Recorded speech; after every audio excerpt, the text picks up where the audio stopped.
Kung may electric fan ka sa bahay at medyo matagal-tagal na, no? Kung gusto mo malaman kung palitin na yung shafting at bushing yan, ay ganito lang, no? Nakikita nyo yung ating electric fan, gumagana, umaandar. So, off natin. Ayan, off natin. Tingnan natin yung tinatawag nating pre-wheel. No? Maginawa sa kanyang pag-ikot yan, naka-off na yan, no? Nakikita nyo, napaka bilis pa ng kanyang ikot. No? Ibig sabihin niya, nasa good condition pa yung ating bushing at shafting.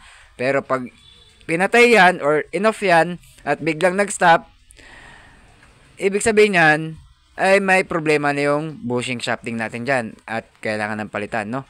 So, ganun lang. Kahit hindi tayo mabuting-ting na tao, malalaman natin dito sa ating electric fan or sa gamit nating electric fan, no?